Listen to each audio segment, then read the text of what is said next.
ఎప్పుడైనా అనిపించిందా మన లైఫ్ ఒక రేసులా మారింది, కానీ ఎక్కడికి పరిగెడుతున్నామో తెలియట్లేదని? డబ్బు సంపాదిస్తున్నాం, లక్ష్యాలు చేరుకుంటున్నాం, అయినా ఏదో ఒక మూలన ఖాళీ అనిపిస్తుంది. మీరు ఎన్ని అచీవ్మెంట్లు సాధించినా రాత్రి పడుకునే ముందు ఒక అసంతృప్తి అయితే మిగిలిపోతుంది.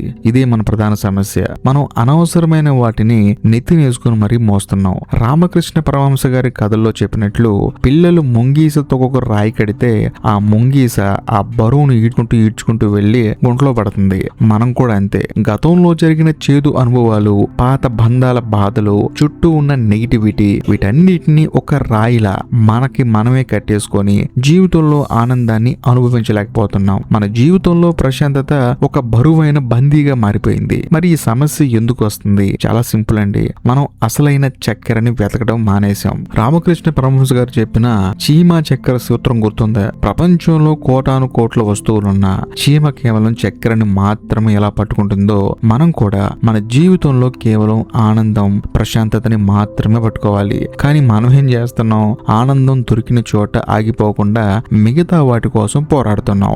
మన మనసు ఆకాశం లాంటిది, సమస్యలన్నీ మబ్బులు లాంటివి. మబ్బులను చూసి ఆకాశం లేదు అనుకుంటాం, నిజానికి ఆకాశం ఎప్పుడూ సృష్టంగానే ఉంది. సమస్యలతో మనం పోరాడుతున్నాం, కానీ అవి కేవలం తాత్కాలిక మబ్బులని మర్చిపోయాము. మరి ఈ బరువుని, ఈ భ్రమని ఎలా తొలగించుకోవాలంటే మార్గాలు చాలా సులభం అండి. మొదటిది, నీ చక్కెర ఏంటో గుర్తించు. ఇక మీదట ఏ పని చేసినా, ఏ నిర్ణయం తీసుకున్నా ఇది నీకు నిజమైన ఆనందాన్ని, ప్రశాంతతని ఇస్తుందా లేదా అని మాత్రమే చూసుకో. దానివల్ల ఆనందం రాకపోతే రాళ్ళున్న అన్నంలా దాన్ని పక్కన పెట్టు. నీ శరీరాన్ని, మనసుని ఇబ్బంది పెట్టే వాటిని ఎందుకు భరించాలి? ఇంక రెండవది, అందరూ నీలా ఉండాలని కోరుకోకు. ప్రతి వ్యక్తి వారి స్వభావాన్ని తగినట్లు వేరే మార్గం ఉంటుంది. నీ చుట్టూ ఉన్న ఇబ్బందుల నుంచే నువ్వు పాఠం నేర్చుకో. ఎదుటి వాళ్ళని మార్చడానికి బదులు నువ్వు వాటిని ఎలా చూస్తున్నావో ఆ దృక్పథాన్ని మార్చుకో. మూడోది, ప్రతి దాంట్లో ఒక మూలాన్ని చూడు. కుక్కలోను మనిషిలోను ఒకే మూలం ఉందన్న సాధువు జ్ఞానం మనకి ఎంతో అవసరం. మన చుట్టూ ఉన్న మనుషులు,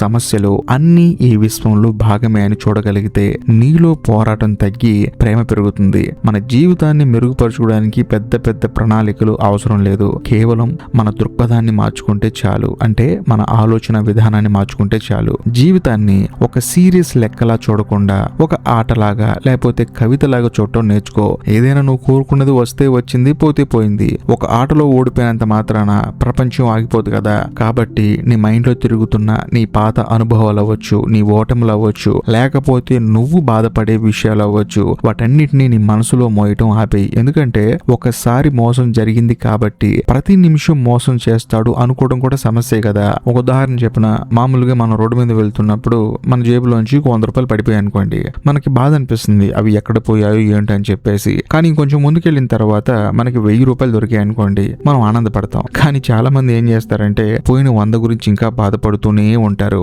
ఈ 1000కి ఆ 100 తోడైతే ఇంకా బాగుంటుందని చెప్పేసి ఆలోచిస్తూ ఉంటారు. నేను చెప్పొచ్చేది ఏంటంటే 100 పోయినా బాధపడొద్దు, 1000 దొరికినా ఆనందపడొద్దు. ఎందుకంటే మనిషి జీవితం అనేది ప్రతిరోజు ఒక కొత్త అనుభవం, ప్రతి మనిషి ఒక కొత్త అధ్యాయం. కాబట్టి దేనికి రియాక్ట్ అవ్వమాకు, జస్ట్ అలా చూస్తూ ఉండు. ఈ క్షణం నుంచే నీకు ప్రశాంతతనిచ్చే చక్కెర వైపు ప్రయాణించు. మనసులో మబ్బులు కమ్మినా అవి తాత్కాలికమే అని తెలుసుకో. కాబట్టి ఇప్పటి నుంచి ఆనందం ఎక్కడ దొరుకుతుందని చెప్పేసి వెతకమాకు, ఆనందంగా జీవించు. ఈ వీడియో కనుక మీకు నచ్చితే ఖచ్చితంగా లైక్ చేయండి, షేర్ చేయండి, కామెంట్ చేయండి. అంతేకాకుండా ఇప్పటికీ మీరు మన ఛానల్ ని సబ్స్క్రైబ్ చేసుకోకపోతే దయచేసి సబ్స్క్రైబ్ చేసి బెల్ ఐకాన్ ప్రెస్ చేయండి. బాయ్.